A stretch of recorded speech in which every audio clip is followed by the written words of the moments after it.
Bonjour à tous, aujourd'hui c'est un jour spécial pour le podcast Leaders sans frontières. Je suis actuellement à Mexico City en partenariat avec les conseillers du commerce extérieur pour couvrir le Forum des Amériques 2025. Pendant 3 jours, nous interrogeons les grands dirigeants français pour aborder les questions de leadership à l'international, les questionner sur l'engagement au travail à travers les cultures et l'impact de l'intelligence artificielle. Nouveau format, nouvelle aventure, bienvenue dans l'Odyssée managériale. Mais avant d'écouter cet échange, n'oubliez pas de vous abonner à la chaîne YouTube ou d'ajouter 5 étoiles sur votre plateforme audio préférée, que ce soit Spotify, Deezer ou Apple Podcasts. Je vous souhaite une bonne écoute. Bonjour Madame la députée. Bonjour. Je vous remercie de vous arrêter ici sur le stand de l'Odyssée managériale et dans le podcast des Leaders sans frontières. Pour commencer ce nouvel épisode, je vais vous laisser vous présenter en m'expliquant vos origines, en résumant votre parcours en 2 minutes et m'expliquant vos fonctions actuelles. Super. Alors, je m'appelle Éléonore Carrois, je suis députée, je représente les Français qui vivent en Amérique latine et dans les Caraïbes. Ça veut dire 33 pays, dont le Mexique où nous nous trouvons aujourd'hui. Je suis franco-dominicaine, je suis née à Paris mais j'ai grandi à Saint-Domingue, j'étais au lycée français de Saint-Domingue. Quand j'ai eu mon bac, j'ai fait mes études à Paris puis à New York. Je suis devenue avocate en droit international en arbitrage et ce n'est qu'assez tardivement que je suis venue à la politique parce que j'avais surtout envie de m'investir pour représenter les Français qui vivent à l'étranger, parce que je me sens vraiment très française de l'étranger, étant donné que j'ai passé plus de la moitié de ma vie à l'étranger, et pour défendre les entreprises françaises qui sont à l'étranger, parce que j'ai travaillé moi-même à l'étranger en tant qu'avocate et dans d'autres contextes, et puis aussi pour traiter de sujets globaux comme la lutte contre le réchauffement climatique et tout particulièrement la protection de la biodiversité marine et des océans, les océans qui sont le principal régulateur du climat, donc je suis très engagée sur ces sujets-là. On est aujourd'hui à Mexico City, pour le Forum des Amériques 2025, organisé par les conseillers du commerce extérieur. Pourquoi venez-vous sur ce forum ? Alors, j'essaye de ne manquer aucun des événements des conseillers du commerce extérieur parce que je trouve que c'est une organisation, ce sont des personnes individuellement qui sont vraiment précieuses pour la France parce qu'elles vivent souvent dans d'autres géographies ou alors elles sont en contact avec des réalités différentes et elles apportent dans le débat public, politique, économique français des informations extrêmement intéressantes et pertinentes, surtout dans le contexte que nous vivons aujourd'hui. Donc j'essaye vraiment de ne rater aucun des événements, en tout cas ceux de la zone Amérique, qui est la zone que je représente.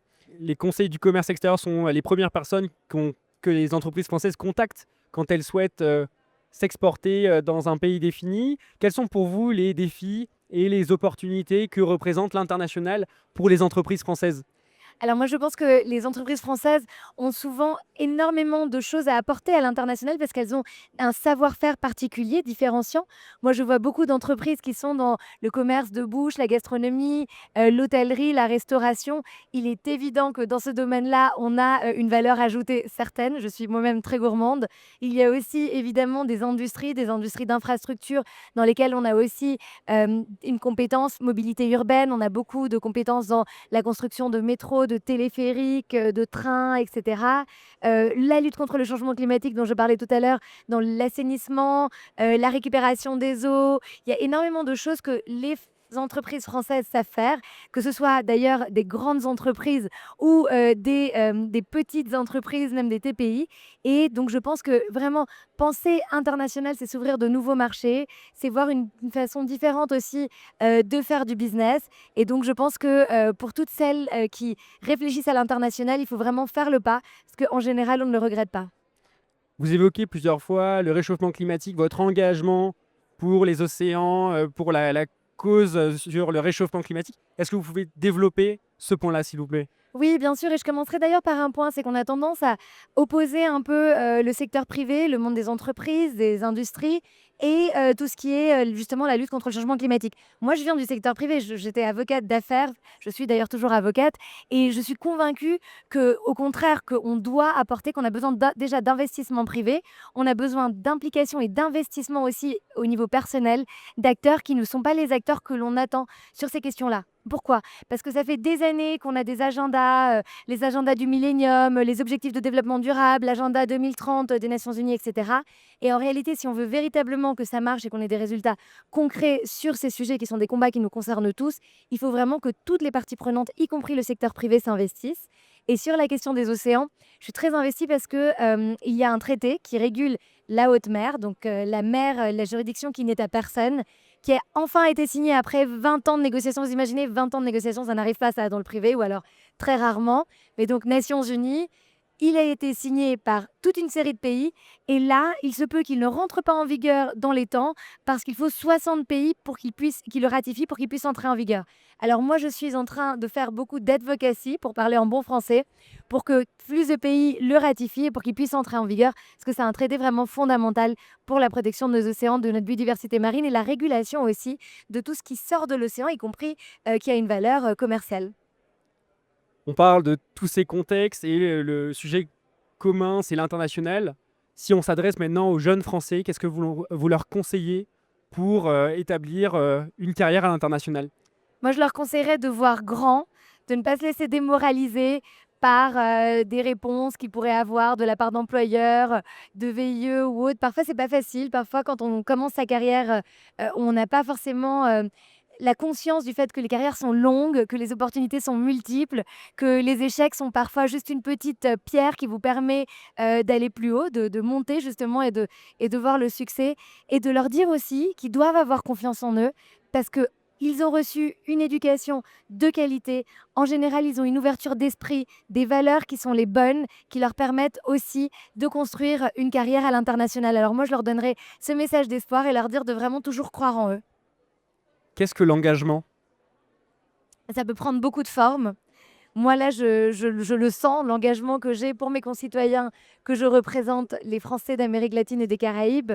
L'engagement aussi sur ces sujets globaux dont on parlait à l'instant. L'engagement, c'est donner de soi, c'est être aux autres, être au monde, faire partie d'un collectif, avoir conscience de problématiques collectives qu'on doit résoudre et apporter son petit grain de sable ou sa pierre à l'édifice en fonction des sujets. Il y a ce côté apporter sa pierre à l'édifice, faire partie d'un collectif, mais comment engager autour de soi? Bah, je pense qu'en général, ça transpire. Il y a une forme de porosité de l'engagement. Quand autour de vous êtes avec des personnes qui sont engageantes, inspirantes, qui sont engagées dans des causes, et c'est ce que l'on voit hein, quand on fait de la politique, on rencontre des gens incroyables. On a une image parfois négative de la politique, mais moi, ça me permet de multiplier ces rencontres. Et ce sont ces personnes engageantes, inspirantes, qui me donnent envie, moi aussi, de m'investir et de m'engager. France et intelligence artificielle, qu'est-ce que ça vous inspire? Le sommet qui a eu lieu en février, qui a été un immense succès. Le fait que là aussi, là où on ne nous attend pas, des investissements, des choix politiques qui ont été faits au bon moment, ça paye. Et le fait que oui, on a peut-être pas un retard, mais en tout cas, on peut accélérer la cadence face à d'autres pays qui ont aussi investi massivement. Donc, il ne faut pas du tout se reposer sur ses lauriers ni sur les succès de ce sommet. Mais parfois, quand les choses vont bien, quand ça marche bien, il faut se le dire, on a un véritable talent dans ce domaine. On a des petites entreprises, on a des startups qui sont à la pointe de ces technologies. Et moi, encore une fois, je les encourage et je leur dis qu'on compte sur elles, hein. Quelle doit être la stratégie de la France pour justement continuer à être leader dans ce domaine d'activité qui est l'intelligence artificielle?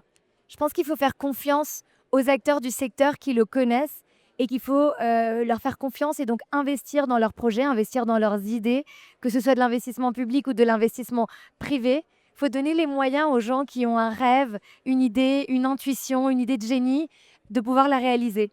Et ça, je crois que si au niveau politique, on peut faire quelque chose en mettant en relation justement ces fonds, ces capitaux, encore une fois, qu'ils soient publics ou privés, et ces personnes incroyables qui ont des idées et qui peuvent faire rayonner notre pays à l'international, et ben, on sert aussi à cela.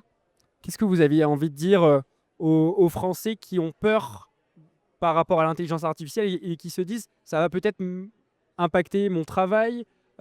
Comment réagir face à ce grand changement qui est en train d'arriver en France?